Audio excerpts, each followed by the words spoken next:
Welcome to Radio Free New Hampshire with Nick Yeager. Today I sat down with Mr. G. Scott Graham, a business and life coach who is also a licensed drug abuse counselor. Scott lives in Vermont, a state which recently legalized cannabis for recreational use. After roughly 30 years of not having used marijuana, Scott visited a cannabis store in Massachusetts and was amazed at how the world of pot has changed since college. As a counselor and first responder, he realized that there was a need to quantify the amount of THC that a person takes in for a variety of reasons, which spawned the idea of his 9th book, Determining Marijuana Use in the Age of Legalization. Without further ado, Scott Graham. All right, here we go. Welcome to the podcast. It's good to be here.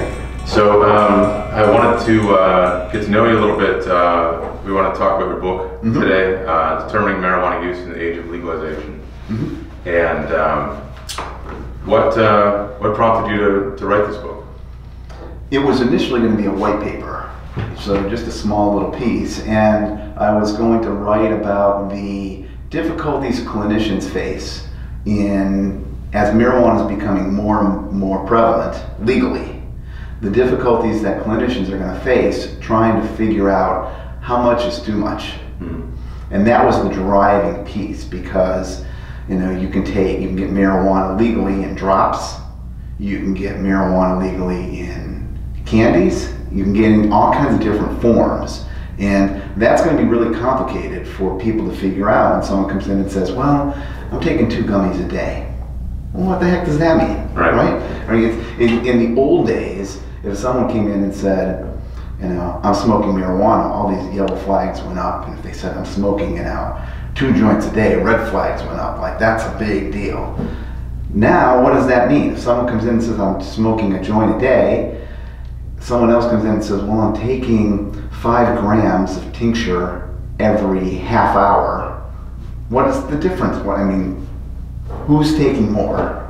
So, all the different forms of marijuana, and there's quite a few ways to get marijuana these days. You mentioned tincture, smoking what you refer to in the book as flower. So I think that's pretty common terminology, or it's developing to be common terminology now. Yeah, there's a force of political correctness going out there, and there's the forces of the pro-marijuana people that are going out there and trying to shift our language around things. And so I needed to have something to refer to the raw form of marijuana. It's like, do I say herb? Do I say flower? What do I say? And so the prevalence when you go into the marijuana stores and they give you the brochure to look at to pick what you want off the menu, it's all identified as flower.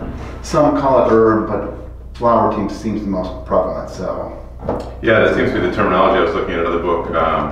It's a anti-legalization book.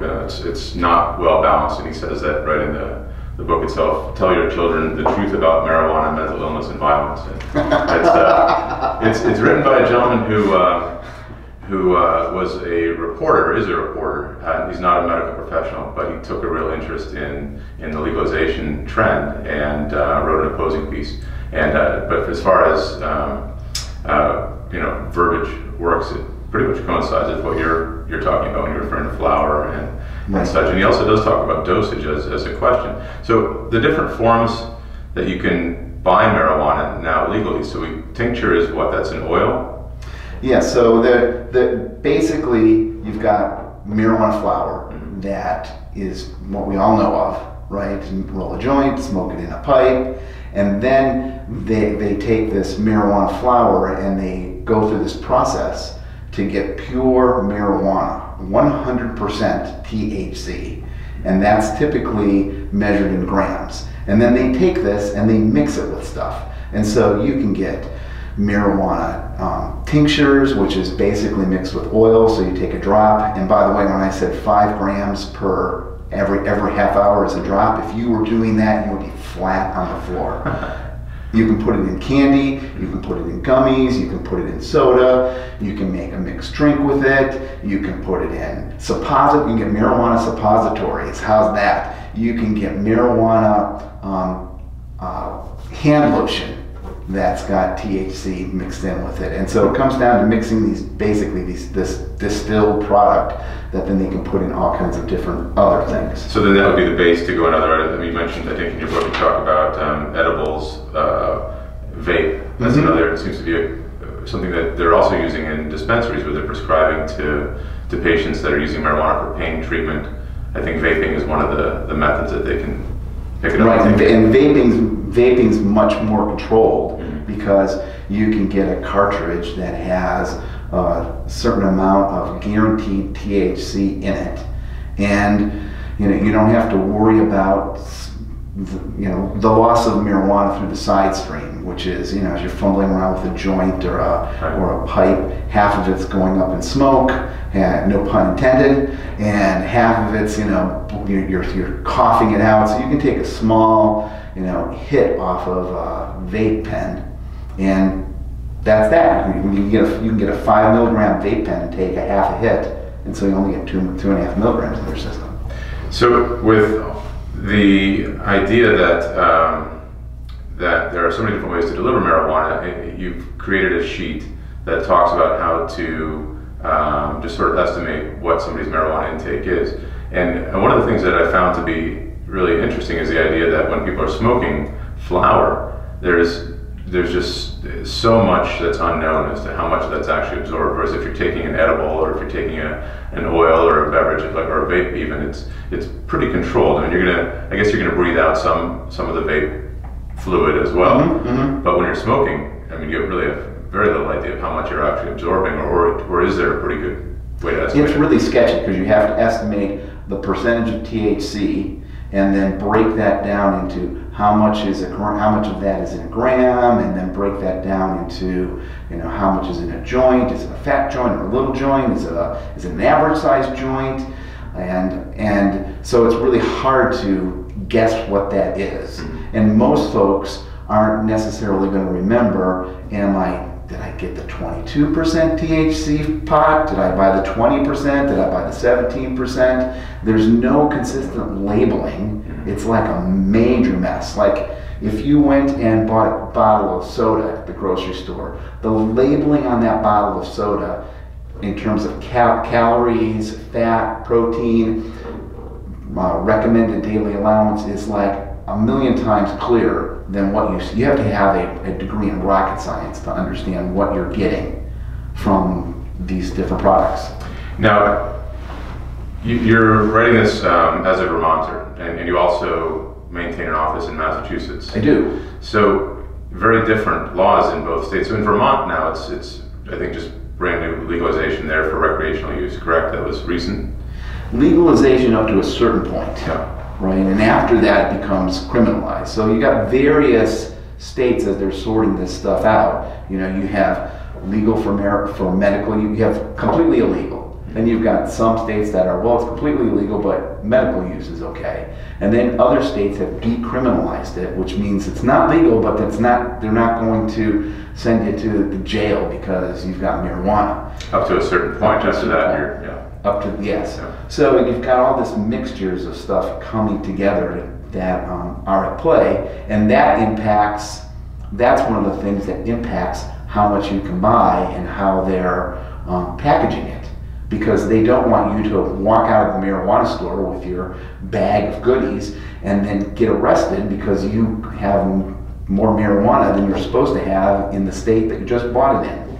So in Vermont right now, how familiar are you with the laws? What is allowed and what's not allowed? I'm not totally familiar with what's allowed and not allowed. And so when I've gone down to the marijuana store and bought a bag of goodies, I've trusted that I'm not over the limit when I drive back into Vermont. So in Vermont right now, there's no marijuana store to buy it at. You can grow it, or you can. There are dispensaries around the state for medical use, but not for recreational. Not for recreational use. If you want something for recreational use, you've got to drive down to Massachusetts and buy it from a marijuana store there and pay the Massachusetts tax, which is 20%. Which is, I mean, that's okay. Yeah. Or you can grow it. Is that true, or is that not? Yes, you can grow it. But that's quite a process. Yeah, it is somebody had said to me as I was writing this book, one of the other collaborators, because I've gotten some feedback from other drug and alcohol counselors, and one of them said, well, you know what's going to happen is that as it gets legal, because my prediction is that we're not going to see people smoking pot 5 years down the road, 10 years down the road. We're going to see people go into the Rite Aid or the Walgreens, and they're going to get their, instead of getting Tylenol PM, they're going to get Tylenol THC. And it's going to be embedded in products. And so she said to me, she said, well, she said, except for, she said, I think the poor people are going to still grow it because they're not going to be able to afford to go buy it. And I said, really? I said, come on, let's just look at alcohol today. How many people do you know that make their own alcohol? Right. The people that I know that make their own alcohol are hobbyists, right? They're making their 5 gallons of their own beer, or they bought a wine kit, and they're making their Burgundy wine from their grapes they're growing in their backyard. That's the same way it's going to be with marijuana. It is a complicated, difficult process to grow marijuana. You certainly can't be moving plants from one place to another to control lights, control temperature. Your electric bill is going to go sky high. And you're not going to grow it naturally just outside in our climate anyway on a regular basis? No. Yeah. And so now in Massachusetts, it's very different than what you're seeing in Vermont. So in Massachusetts, you're talking about there's stores you can go into and just buy for recreational purposes. Yes. Yeah, it's like going to Disneyland. And the assortment? When you go into the, I can only talk about the Netta store. There's 2 Netta stores in Brookline and I think Northampton. And you go in and really nice building, really clean outside. There is a line of people. And every time I've gone in there, there has been a line of people. And every time I've gone in there, I've asked the folks, is this how it typically is? And they say, well, we open up at 8 and we close at 10 p.m. And there's a line from when we open till we close every single day. And is it cash only when you go in, or do they accept debit card, or how does that work? You can go in with your debit card, there's a fee, and I just learned this, because but most people bring cash. And I mean, like wads of cash. There's more police than you could ever imagine. Yeah, I think the last time I was there, I saw 6 police hanging out, directing traffic, watching. That's a lot of cash when you think about it. An endless stream of people coming in from 8 in the morning till 10 in the evening, people spending $100 to $200 a crack. That's a lot of money just sitting around. And you don't browse. It's not a store that it is not a store where you just wander through. You are in line from the outside, you go in, there's a line to the cash register, unless you've pre-ordered, and then they have your little bag waiting for you. You go up to the cash register, they give you a menu, you tell them what you want, they bring it to you, you give them their money, and then you're out another door right behind the cash register. So it is just in the front door, out the back door, in the front door, out the back door.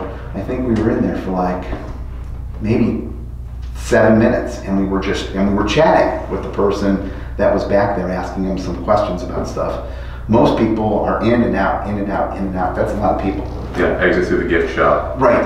That's exactly what it's like. They check your ID when you come in, and they scan your ID when you come in, and then they check your ID again when you go to purchase whatever you're purchasing. And that's independently owned as far as you know? It's not okay. Yeah, I remember watching a documentary on legalization some time ago, and I've seen a few of them, of course, and they were talking about in Colorado when they first started to convert the dispensaries from medical only to recreational, and how they struggled because it was pure cash. They weren't allowed to use any banking. They couldn't make deposits. They couldn't use checking. So these dispensaries were sitting on just stacks of cash, tens of thousands of dollars. The payroll was in cash, all their accounts receivable, paying their vendors, of course, everything was in cash. And that creates a real problem. So hopefully there'll be some changes along those lines. But right, because it's still illegal, quote unquote, on the federal level. So if you're putting money in a federal bank, it becomes sketchy. Right. And banks, some banks are saying, well, we don't want to deal with that money. We don't want that business. So you got to find a bank that will accept the marijuana money. It's crazy because if you've ever seen the documentary Cocaine Cowboys, it's a documentary about the 80s and cocaine in Miami. The banks seemed to have no problem back then accepting how much cash is possibly coming in the door. Right. So, but yeah, so that seems to be a real problem. But you can use a debit card, so obviously there's some crossover that's being allowed. Right, right. So when we go back to the beginning here, we look back at your book, which talks about how to calculate dosage. And you talked a little bit about, from a medical perspective, people want to know, what are you learning about dosages? And I know it varies from person to person probably tremendously, but in the medical community, or as you're learning about why this is necessary, have you learned anything about what doctors are looking at as far as how much THC is too much THC, or are there any standards that you've seen for that? No, and people aren't really clear, and I should point out that it really doesn't vary. That's a myth that's put out by the marijuana industry to keep people from really pushing this topic.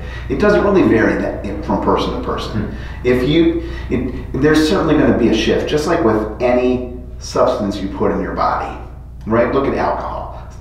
If someone comes into a bar and they're skinny, they're going to metabolize the alcohol a little bit faster or differently than some guy that comes in that's big like me. But when push comes to shove, if we both have 4 shots in an hour, we're both going to be over the legal limit. Right? It's pretty clear that that's a piece that happens. And the same thing is true with marijuana. This whole piece of, well, it's all individual. Oh, go slow. Oh, it's just a smokescreen to keep people from really figuring out, all right, what's a reasonable amount to take? And they can't figure out, and this is the catch-22, they can't figure out what's a reasonable amount to take until there's some sort of consistent, comparable metric. So you can say, this is how much you're taking. If it's all kind of loosey-goosey, wishy-washy, then you really don't know. You know, this person smoked a joint, this person did some tincture, that person did some brownies, that person did some gummies. Well, we don't have a consistent way to measure across these products. You can't calculate the impact. There's no way to do that. See, we can do that with alcohol because we roughly know that a shot equals a glass of beer equals a glass of wine. Right. Roughly. I mean, everybody knows that, or most people know that piece. If you've got a DWI, you know that piece. If you work in a bar, you know that piece. If you're trying to gauge your alcohol intake, you know that piece, right? And we know it takes about an hour for that to wear off. And if you have 2 shots in an hour, your blood alcohol is going to be probably above the limit, right? Yeah, that's for sure. Yeah, but you can't calculate that unless you know a shot equals a beer equals a glass of wine. So as you're calculating this, and you have your cannabis consumption calculator that you right. I put the sheet together so that you can go through all the math. And it's really the sheet is really directed towards doctors and nurses and public health professionals and substance abuse counselors to try to sort it out when somebody comes in 2 or 3 years from now, and they take a whole barrage of different marijuana products. So one of the arguments in this book that I told you about, where he's concerned about legalization, is that this author is justifying the idea that marijuana causes psychosis, or it can create schizophrenia. And I don't know that I see the numbers that he pulls out quite the same. I think that there's a lot of incorrect assumptions from what I saw, but then again, I'm just a dummy. I have no idea what these guys are actually basing a lot of this on. But in your own experience, you're coming from an interesting angle, because you're a drug and alcohol counselor. You're a licensed counselor. I've been licensed for 30 years. I've been working in the field. Yet you enjoy a little THC from time to time. Oh, definitely. And you I enjoy beer too. I mean, and I co-own a bar. You co-own a bar that's the #3 seller of Jack Daniels in New Hampshire.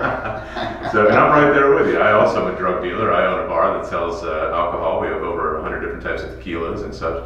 So you've got a pretty interesting perspective. On the one hand, we're selling one of the most powerful drugs out there, one of the most abused drugs out there, alcohol. You enjoy, using alcohol in moderation, and THC. Yet you're also interacting with people as a counselor. So that's a pretty unique perspective. How do you reconcile those things for yourself? Anything that we do in excess can be problematic. If you decided you were going to take up marathon running and that became your habit and you were running 80, 90, 100 miles a week to train for your next marathon, after a year of this, your body's going to be wrecked from doing that because that's too much. If you drink too much water at one time, you are going to end up in the emergency room.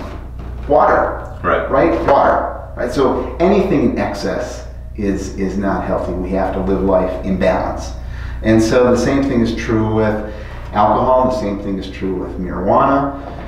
If you are getting drunk all the time, if you're intoxicated day in and day out, drinking a fifth of, if somebody came up to you and you said, how much do you drink? And they said, I drink a half a fifth a day. Would you consider that a lot, or would you consider that normal? You're right. To me, that would seem like a lot. Yeah, you'd be like, holy crap, you're drinking a half a fifth a day. If someone came up to you and said, I'm taking 10 5-milligram gummies 4 times a week, is that a lot? Yeah, I have no idea. I have no idea. That's the problem. That is the problem. We need to be able to have somebody, we need to be able to say, oh, you're taking, 4 or 5 milligram gummies 4 times a week, 3 or 4 times a week. That's a problem. Or it's not a problem. But we can't get there until we have some consistent labeling piece, so we know what we're getting and we can compare. Yeah, and that to me seems like one of the main arguments for legalization. I mean, I think that there's quite a few. One is, of course, the prison system and overcrowding and the whole concept, which is, I guess not to be too discussed today, but the idea of incarcerating people for non-violent drug offenses. To a lot of people, that's pretty offensive. And it's packing our prisons full of non-violent offenders. The other factors to me that seem to make a lot of sense for the argument for legalization is the control of consistency of the product. You're not going to go down and purchase a product that's laced with fentanyl. You're not going to purchase a product that has glass fiber in it. You're not going to purchase a product that's been tainted from a legal dispensary. You would assume that their quality control is going to be exceptional. And then the other part of it is you're taking the money out of the dark, entities that are out there. If you're selling legalized marijuana that's grown in America and taxed, you're taking money out of the hands of organized crime and putting it in the mainstream. And I'm sure that there's still going to be always some black market, but you'll really chisel away at that black market. Those to me seem to be the main arguments for legalization, and that's kind of what I got. I think your book really doesn't deal with that, but you sort of reference that a little bit. It's just the regularity of some of the products that are out there, at least. Right. You're going to see the black market get smaller and smaller and smaller and smaller. And then it's going to be driven primarily by economic means. I'm going to give you an example. I think it was in the 1970s. I can remember when cable came out, right? And I remember my brother was so excited because he bought this cable thing, this little box. Now that's black market, right? He didn't buy it from the manufacturer, and that allowed him to watch HBO without paying for it on the cable channel. You had to have a cable subscription, but then you can buy this box. The decoder box. Yeah, the decoder box, and you could see HBO and you could see Showtime and all this other stuff. That's black market, driven by economics. Right? People that live in Vermont not that I ever do this, and let me just be clear that I never do this, and I always report all of my New Hampshire purchases to pay their taxes. But there are some people along this New Hampshire-Vermont border that come into New Hampshire, buy their products because it's tax-free, and then go back into Vermont, whether it's liquor, because there's you don't have to pay a bottle deposit in New Hampshire. So if you go into New Hampshire and buy a 6-pack of beer, you're saving 30 cents right then and there, because it's 5 cents for each one. Sure. The bottle deposit they have to pay in Vermont. And so you say for that, the taxes are different. Not people cross the border all the time. Now, is that a black market? Is that legal? Now, the state of Vermont would say, yes, that's illegal. And on your income taxes, there's a place where you're supposed to report how much that you buy out of state so that you can pay the sales tax on it. Right? So there's always going to be this level of illegal activity that's driven by economy. And you see that even in states where it's legal, right? There's all this hype from the health professionals that are trying to scare us that say the black market's not gone away. Well, yeah, the black market's not gone away because it's not fully penetrated yet. So you can go into if I go down to Massachusetts and I buy some gummies and then I come back and I sell it to somebody in Vermont. And they say, oh, it cost me 30 bucks. And they said, well, I'll give you 40 for your trouble.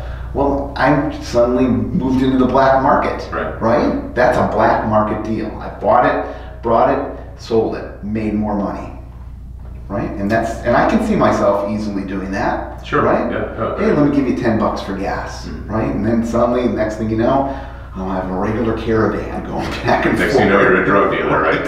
Right. So legalization versus decriminalization. We see the really dichotomy here on the border between New Hampshire and Vermont. New Hampshire has decriminalized certain amounts, very small amounts, so you get a traffic ticket, basically the equivalent of just a violation. But the laws in New Hampshire for larger amounts are still excessive. We're aware of somebody who allegedly agreed to receive a shipment by mail and is facing just extraordinary penalties. In Vermont, the same product, you go a mile in west of here, and the same product not only doesn't get you a violation, it's completely legal. When you have decriminalization, like we do in New Hampshire, one of the things that it seems to have created is an idea that it's legal.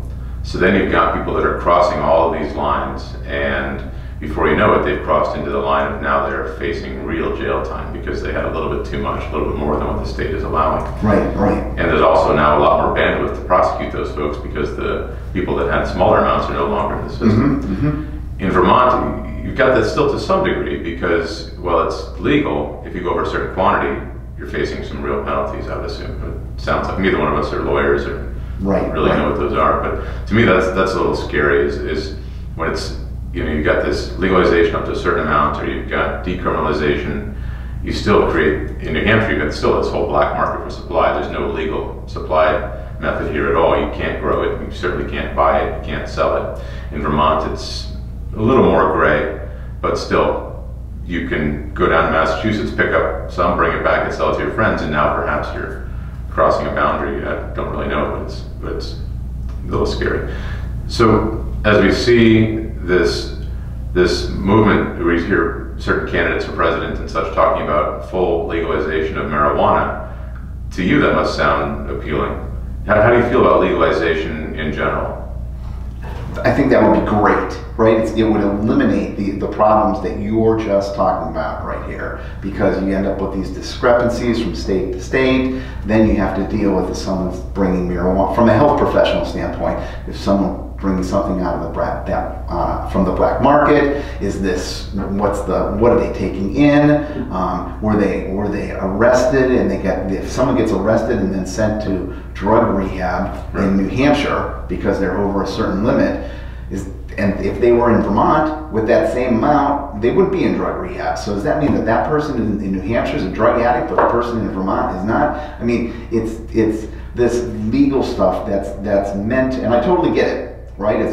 If you get, we know, for example, that if someone gets a DWI, that statistically speaking, for that person, and of course it's statistics, right? But for that person to get that DWI, that person has driven somewhere between 8 and 1,000 times drunk. Wow. To get that DWI. So that's a pretty clear piece. Someone comes in and says, well, I was just unlucky. Right? If someone has 2 DWIs, boy, really, that's not really true, right? You can't be that unlucky that you just got drunk 2 times and got a DWI twice. They were lucky, Right. 800 or 1,000 times. Right. And so that's a pretty clear line when you see that stuff, and that's consistent across the states, right? With and how people prosecute for DWIs. You don't see that. You're not going to see that for marijuana until it's legal. It's going to create problems, right? You're going to buy it, and I have a client who is a coaching client who owns a big marijuana farm in Oregon, and he's actually getting out of it because, as he just told me last week, he says we're going to sell it because the government regulations in Oregon are just stifling, and the government regulations in another state, they're going to take that money out and invest it in another state. He said because the regulations just aren't there, because really the state doesn't give a crap about the regulations because they want the money from the taxes that they're going to get on the marijuana sales. Yeah. Right. So he's and in fact he described the other state. He's like, we're moving it to the other state because it's like a wild, wild west here. He said marijuana, we can sell it for $3,000 a pound. He said we were selling it for $300 a pound in Oregon. Wow. It's like a big difference, right? That's massive. It's a big difference. And until the government gets it together, these little things that the states are doing, until the federal government gets it together, these little things that the states are doing are just stopgap measures. Sure. Right? It's like I mean, great example, gay marriage. Right? Gay marriage, civil unions, I'm legal in this state, but I'm not legal in that state. I'm legal here, but now we move to Texas and we want to get a divorce, but Texas doesn't recognize it. It's a mess, right? It's a mess. And the same thing is going to happen with marijuana until the federal government gets it together. Yeah, it's going to be all over the board. So in your counseling, one thing that we've run into is that in our businesses, we have employed a lot of people who are in recovery. And of course, being in the Northeast, recovery here typically means somebody that's either trying to get away from alcohol or trying to get away from heroin or other opiates. And I don't know if it's official or unofficial, but we see some of these folks are using cannabis to help them to eliminate and keep these heavier drugs and opiates out of their life. What's your experience been with that? Have you had any experience with people getting off opiates and utilizing cannabis? I've had people that have gotten off opiates and other substances and substituted cannabis.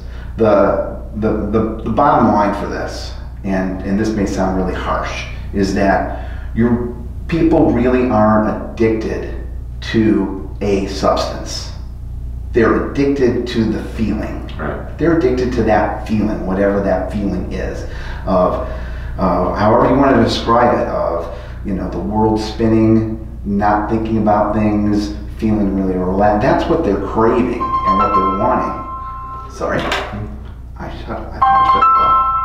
This is my T-Mobile phone that's going off. I'm going to shut this off. Sorry about that. That's okay. Yeah, so a lot of what I've seen, or I guess what I hear is the idea of escapism. They're utilizing some type of product to escape the reality that they're dealing with, and of course, there's all sorts of different things that cause people to seek that type of escape or that euphoria that you're talking about. But have you seen cannabis being used to successfully? I mean, cannabis, as far as we know, is pretty much not life-threatening. I mean, there are things you can probably do with it that would, lower your inhibitions, maybe make you make a bad decision, I suspect. But all in all, seems to be much less fatal than alcohol, and certainly a lot less fatal than a lot of these other drugs and these opiates. So, right. Although I can tell you, if you smoke too much at one time, it does feel a little life-threatening. Like you're going to die. Yeah. Which is why you've seen some people that you've seen in some states, like there was just a report on in Colorado about, since marijuana has become legal, there's the ER visits from people taking edibles has skyrocketed. And another drug counselor said to me, she said, see, this is proof. This is proof that legal marijuana is bad, because people are taking these edibles and they're going to the emergency room. And I said to her, people aren't going to the emergency room because of edibles. They're going to the emergency room because of impatience. Mm-hmm. That's it. they take an edible, and it takes 90 minutes after you've taken an edible for that to really kick in. Okay. You kind of ramp up to it slowly. It's not like smoking a joint or doing a hit off a vape, which you bring in through your lungs, which is really quick, right? Because there's a lot of blood flow going through your lungs, goes right to your head. So you take an edible, and you're supposed to wait, an hour, hour and a half before you take another edible. Well, we live in the I want it now society, right? We live in the beer bong society, right? Where we live in the tequila shooters society. I want this, I want buzz now. So people take an edible and they're impatient, and then they take another one. And they're like, oh Jesus, it's been 45 minutes. I'm taking another one. And then you get to the half an hour mark, or the hour mark, and then things start to click in, and because you've taken a whole bunch, then you're just flat on the floor. That's impatience, it has nothing to do with the edibles, other than the fact that it takes a while for it to hit you. But if you see somebody who, if you take the THC out and you replace it with an opiate, if you put that same person taking an opiate, an inexperienced user taking an opiate, taking another one, they're not going to end up on the floor and go to the emergency room. They're going to be right. It's going to be a fatal mistake. Well, yes, right, because the impact of that opiate on their system as a depressant, it's going to lower their heart rate. It's going to impact their central nervous system.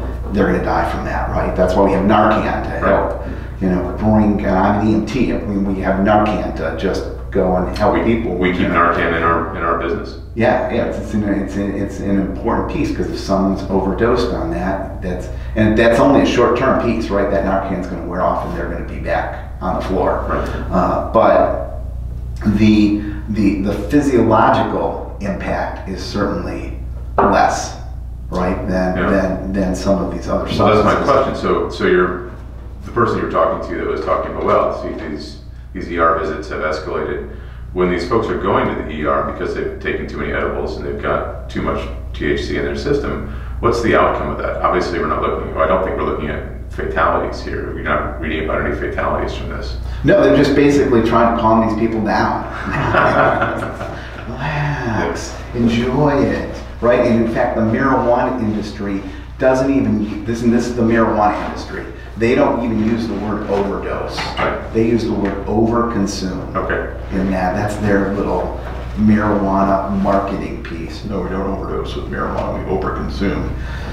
So there's nothing that they can really do when they go to the ER room. What they need, this is what they need, is they need some education. And this is what would happen if there was a clear, this is how much marijuana impacts you. These people need a marijuana 101 class. Watch this video, so the next time you take an edible, you don't wait 5 minutes and take another one and end up back here because you're freaking out. Perhaps another argument for legalization. More information's out there, it's regulated, people are out in the open, they're not hiding in the shadows. Absolutely. Absolutely. So back to the idea of using cannabis to help folks who are addicted to opiates. Have you had any experience with that where you believe in it, or do you think that's probably not that helpful? I think a lot of these things that that marijuana can help with are really need to be evaluated in a longitudinal study, right? And until it's legal, right? Until we've got, when we can say, all right, well, we have this group of heroin addicts that we did marijuana therapy with, and this was the outcome 5 years later, and we had this group of people that smoked marijuana and thought they were getting marijuana tincture, and it was really a placebo, and this is where they're at 5 years later. Until we have that type of study that we can say, let's compare this, then we would know. But we're not going to know until it's legal across the board, and you can do those types of studies. Right. Yeah, because right now there aren't really that many opportunities to do those types of studies. I remember reading about how many different permissions it would take for a medical entity to conduct any type of study on marijuana 10 years ago. It was virtually impossible to do so. Right, and then it becomes just a matter of, right now, currently, today, it's a matter of opinion. I'm a wise doctor, and this is what I think. And I've had 4 clients who had heroin issues, and they all did fine with, marijuana therapy, therefore marijuana therapy is good for everybody. Right. Right. That's not. If we apply that to seatbelts or whatever, people would laugh. People would laugh, right? Yeah. Right. I drove home from the store 4 times without my seatbelt on, and I didn't have an accident, and I'm fine. Therefore, seatbelts are useless. Take them out of all cars. Well, and you do see, to some degree, the pro-legalization movement, you kind of do see them sort of saying, marijuana, THC, it's a cure-all. It cures cancer, it cures glaucoma. Right, athlete's foot, everything, you name it, it fixes it. Whereas in reality, there probably are some pretty decent medical uses for it, but we just don't really have a lot of science on it yet. Right, yeah, you go to a pro-marijuana website and they're going to be like, there are 90 different chemicals in this, right? And boy, that's going to cure everything. And then you go to the sketchy, fear-driven public health website, and they're like, there are 90 chemicals in this. You want to be careful what you're taking. Toxins, it's going to kill you. Right? Yeah. So my only personal experience, I haven't personally smoked weed since I was in high school, and I'm not, I'm not big into anything that I can get addicted to. I have too much of an addictive personality. But my personal experience has been with CBD over the past year. I think I shared with you previously. I've got an old dog. He's a little guy, and he's a little Yorkie. And when he hit about, 11 years old, he started to have trouble going up and down the stairs. And he developed, he's got a swollen heart, so he's got a wheezing cough. And I was down at the local feed store picking up some other products and noticed that they had CBD honey. And I had heard that it might help dogs, and I just figured I'll spend the $30. I bought a jar of CBD honey, and I started that night. I think I gave him just a half a teaspoon. And this dog went from being, needing to be carried up and down the stairs to literally running up and down the stairs. And then as a amateur, weightlifter, I go to the gym 4 days a week just to keep looking like this. I have pretty wrecked shoulders, and I tried some CBD spray on my shoulders, and I found it really makes a difference. So obviously there's a lot of truth to the ideas that these chemicals that are naturally occurring can really help us. We just need to learn more about it. So I'm sold on CBD just from those 2 angles, and I understand there's a lot more possible. Yeah, my spouse takes CBD with Lyme's disease, and swears it's very, very helpful. Yeah. But it's all anecdotal, right? Right. Who knows whether it's helpful or not, right? I don't know. We did find a place that, because a friend of mine had told me about, he got CBD gummies from his mom from someplace, and he gave us some and said, try these. And also unregulated, right? Because it said 15,000 strength. He's like, I don't know what that means. Yeah. What does that mean? He's like, does it mean 15,000 for the 150 gummies that are in there? What does it mean? It means 15 times stronger than the first gummy that we ever made. And so I did some research, and for the CBD that I got for Brian, it's like 20 milligrams per capsule. So there's a sense of how much you're taking. And you can kind of gauge, should I take less, should I take more, as 20 milligrams. You can report to your doctor, I'm taking 20 milligrams of CBD in a capsule versus taking a strawberry gummy with God knows what in it. And that's all over the board too. I was in one of the local shops that sells a variety of CBD products, and I whipped out my calculator and I was trying to break down the price per whatever milligram I think it was is what they listed in, and the discrepancy is tremendous. Even though they're counting it, or they're at least telling you what they claim is in there, there's still no consistency really even to pricing as in the different types of delivery. Right. So I think that'll probably change. It's interesting you mentioned the consistency piece and the price and trying to figure out what's what. The studies that have been done, because there have been a couple of studies that have been done about consistency across marijuana products, have been done primarily from an economic perspective to make sure that the state is getting the cash it's supposed to get, right? Right. It's not done from we need to inform the public, or we need to have a consistent piece so that people aren't taking too much and feeling wasted for their whole evening. It's no, if we are taxing this much THC, then we better be taxing it consistently across all these products. And it makes a lot of sense, but we'll let them do that, then they'll find that consistency for us. So in regard to your book, what else do you want to tell us about it? It's not your only book. as well, but it's your only book that you've written that I can see that's about marijuana use, primarily anyway. And it's your other books you've written are more about from your coaching perspective. You're a life coach, and coaching and motivation, right? I wrote a book on motivational interviewing, and I've got actually another one that I'm writing. Yeah. And mainly I write about stuff that there's two things. Am I interested in it? And is there a potential market? So I'm thinking about things that people aren't necessarily talking about. I wrote a book about, for example, Good King Henry, and that's not the not the Good King Henry from medieval times. Good King Henry is a plant, and it's basically perennial spinach. So the nice thing about it, because as I'm getting older, I don't want to be toiling in the garden forever. So things like asparagus, strawberries, rhubarb, those types of things that are coming up over and over again, you don't have to kill yourself to plant every year, are attractive. And then I discovered Good King Henry, which is like spinach. You cook it like spinach, you eat it like spinach, and once you plant it, it's difficult to get going, but once you plant it and it takes, then it spreads like crazy. And so I wrote a book about that because nobody else had a book on that piece. And so it's a very specific market of people who even know what Good King Henry is and are interested in trying it out and growing it. And so the same things is with the marijuana book and stuff. I'm seeing things that is not getting addressed or are not getting addressed, and I'm wanting to bring a voice to that. Sure. So what I would tell people about the book is that it's short. I try to get right to the point, and I want to bring up some of these issues to the forefront because public health professionals need to get on board with this to kind of shape our discussion, lest we find ourselves in the peacock predicament.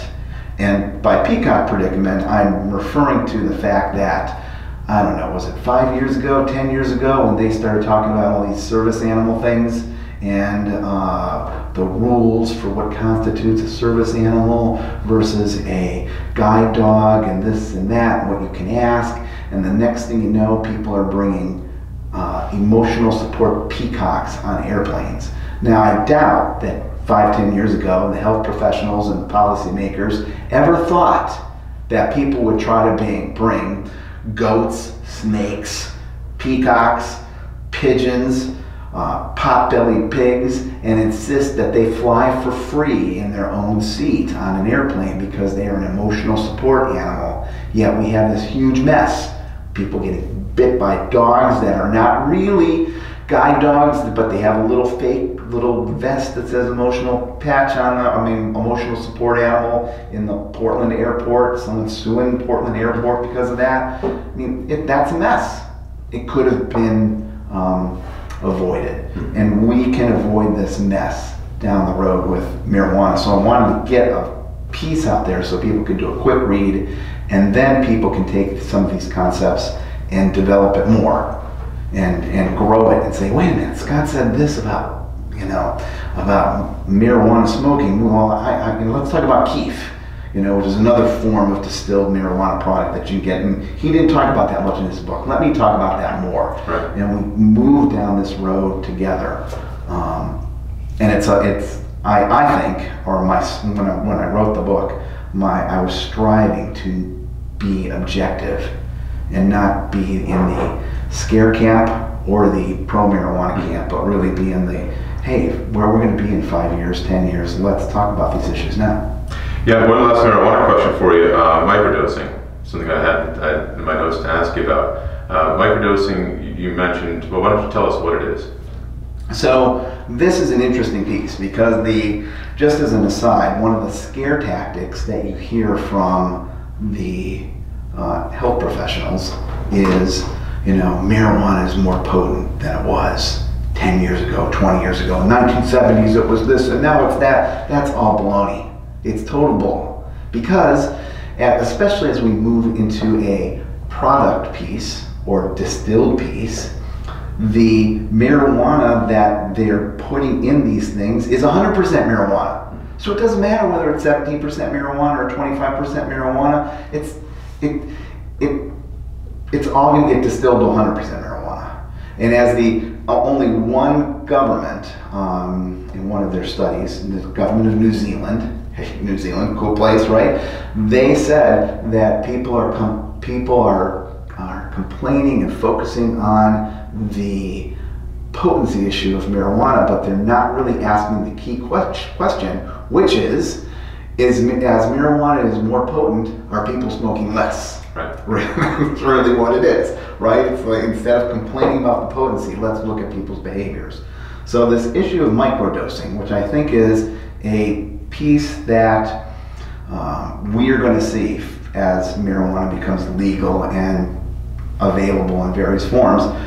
Microdosing is where you take a little bit of marijuana. So picture an eye drop. You've got a dropper bottle, and that dropper bottle is full of, you can go to the marijuana store and buy a dropper bottle that's got 480 drops in it, and each drop in that bottle is 1 gram of THC. And so you might think, and this is anecdotal, this is just my opinion, right? So you might think, just as a comparative piece, that 4 drops is equal to a good hit off of a current joint of 17 to 20% marijuana, right? So you get 4 drops, and you've got a good buzz, and you're high. So what microdosing is you can take a drop, and then a half an hour take another drop, and another half an hour take another drop, and another half an hour take another drop, and on and on and on. And so you are kind of wasted all the time, but you're not blasted all the time, but you're feeling good, but you're not totally imbibed. That should be a big concern for folks if someone's going around doing that. Right. As a comparative, if somebody came up to you and you said, "So what's going on with you?" and they said, "Well, you know what? I have a glass of wine at 8 a.m. and then at 8:30 I have another half glass of wine. 9 o'clock I have another half glass of wine. Then at 10 o'clock I'm feeling a little loopy. I have a quarter of a glass of wine." So they're not blasted, but they're right on that edge of all the time. Yeah. And so the potential of that is that someone can get into big trouble really easily from that. But the other potential of that is that we could easily end up with people kind of just being kind of stoned all the time. I don't know if that's a good thing. Right. I don't know if that's a really good thing. And part of this piece, though, the last piece, I've been talking a lot about the scare tactics from the health professionals. I should mention the other side, because this whole framing of marijuana from a medical perspective is going to get us in big trouble 5-10 years down the road, because marijuana is not medicine, although it can be medicine. But if we frame it from that, then you're going to get, picture you coming to work and somebody saying, "I'm anxious." And you walk into their office and you say, "What's going on?" It's 9 o'clock in the morning and I'm having a Bloody Mary. Because you know what? I'm diagnosed with anxiety, and that's going to help me get through the day. So I have to be drunk all day to get through my day. And so I got to have a Bloody Mary in the morning, Bloody Mary in mid-morning. I have a shot of tequila at noon, vodka tonic in the afternoon, and that really helps me with my anxiety. That same thing could easily happen with marijuana, around the whole medical framing, the dosing framing, and someone's going to be like, you're violating my rights by not allowing me to come stoned to work. Sure, absolutely. Easily, right? We live in a society where people are bringing their freaking peacocks on airplanes. It is not a big jump that someone's going to say, "You're violating my civil rights by not allowing me to take my dose. I need to take my dose." So that's what microdosing is. And there's actually, in my book, there's a blog post of somebody who microdosed for a week. And I tried to do a nice curated bibliography of stuff that I found interesting while I was researching this stuff. And there was a person who did, I don't know, it's like 20 pages long where she's like, I got up for breakfast and I had a dose, and this is what my granola tasted like, and then I did another dose, and this is what I did in the afternoon, and then I drove to the gym, and this is what it was like working out while I was kind of high, but not totally high, and went through her entire week of microdosing. It's just wild. Yeah, I have to say, on the for the microdosing, I do know people that microdose with alcohol, and it's scary. I mean, you know, that person's driving around over the limit. It's obviously very unhealthy, and you can see how that would carry over to marijuana. You can see it coming from a medical perspective. People, as they replace other pain treatments with marijuana, anxiety treatments with marijuana. I agree with you. It's just a matter of time, and obviously there has to be a way to know how to address all of that.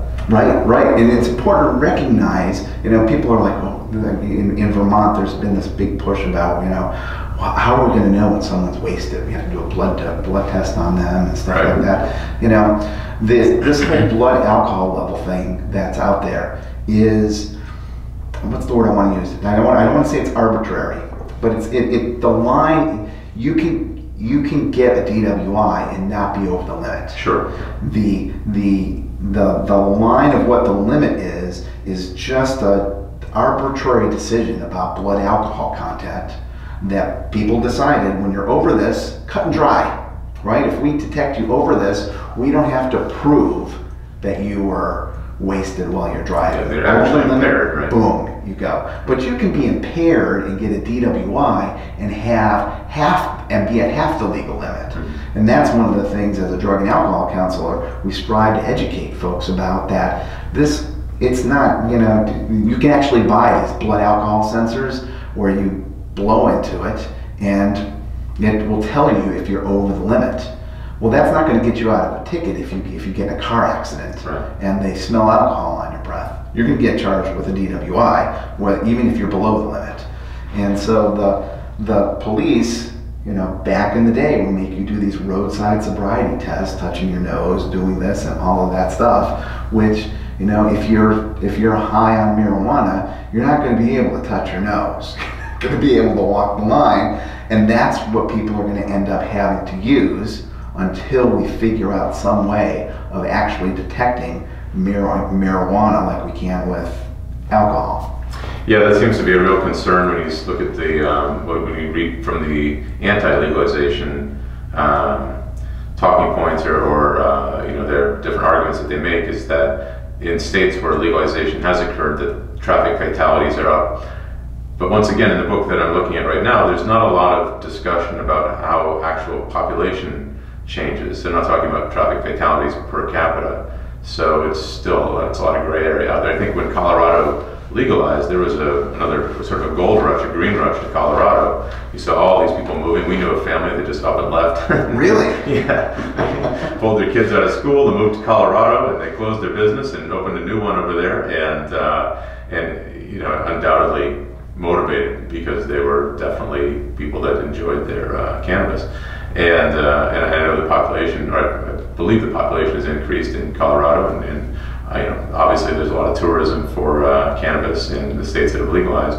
And so the increase in traffic fatalities, traffic accidents, it's hard to know whether that's because of the increased population, the increased tourism, or if people are actually driving impaired and it's really limiting their ability. Still, once again, I think that there's not a lot of research on that yet. Right, people grab a statistic and run with it. Absolutely. Right, and we have to sort out, right, the fake news, not to, I hate that term, but the fake news that we hear oftentimes from our president, from the real news. It's really the piece is, how can we be clear and make judgments and not just get wrapped up with whatever meme or stupid video thing that we're watching on Facebook is telling us to believe in at any one time. That's it. Use the actual numbers. Use science. Make some real determinations. Well, I just wanted to comment on your book. I agree with you. The bibliography, all the information that you put in the back is extensive. You don't see a lot of books with that many different links. It's full of references. It's full of information. You could spend. I think your book is it's a fairly quick read. Mm-hmm. I think I don't remember the exact amount of time, but the amount of information that you have beyond is extensive. You could lose yourself for days in just the research that you referenced and all different links and such. How do people get your book? Tell us about it. You can go to Amazon.com. All my books are on Amazon. Yep. And you can just look for, what's the name of it again? You know, we ran through a bunch of different titles, saying, should we call it cannabis? Because somebody said, the pro-marijuana people are cannabis. Right, cannabis. We don't want to say marijuana. We don't want to say marijuana. It's a racial That's term. A racial term now. And I'll tell you, I've been as a drug counselor for 30 years. I worked in the inner cities of Tampa, Florida as a prevention specialist in the 1980s and worked my way up here working inpatient, and I had never, ever experienced marijuana as a racial term. Ever. Welcome to 2019.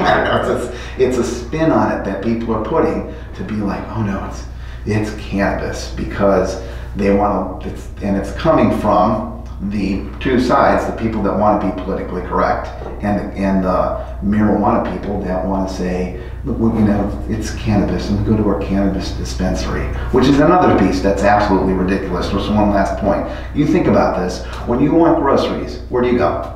Grocery what? Right, the store. Yeah. When you want liquor, where do you go? Liquor store. Right? We don't go to the liquor dispensary. We don't go to the, right, but that whole piece is, they try to make it a pharmacy. They're trying to make it into a mini pharmacy so that people are then thinking about it from a medical perspective, which is ridiculous. Right. And going to get us in trouble. Yeah. It's going to get us in big trouble.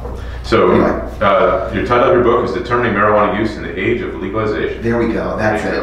And if they look you up on Amazon, just as an author, G. Scott Graham. Yep, they'll find the other 8 books that I've written besides this. Everything from how to train from to run a marathon by mowing your lawn, to some books about coaching, to Good King Henry. I'm working on a book on meditation that's going to be coming out in a couple of months, and I'm working on a book on cold frames that are not the band. Growing your own food in a cold frame. So I've played around with this. I've got vegetables coming up this month in my backyard covered with snow. Nice. That's pretty cool. Yeah, very diverse. Well, Scott, how else can people find you? They can go to my website, which is trueazimuth, trueazimuth.biz, or they can even actually just give me a call at 617-475-0081, and I really do answer that phone myself. Well, thank you very much. It's been a pleasure. You're on our inaugural podcast of Radio Free New Hampshire, and I look forward to reading your upcoming books. Very diverse, but really good information. If anything like this one, there'll be a lot of good stuff for all of us. So thank you very much. Hey, you're welcome, Nick. It's good to be here. Thank you, folks, for listening. Check back again soon for another episode.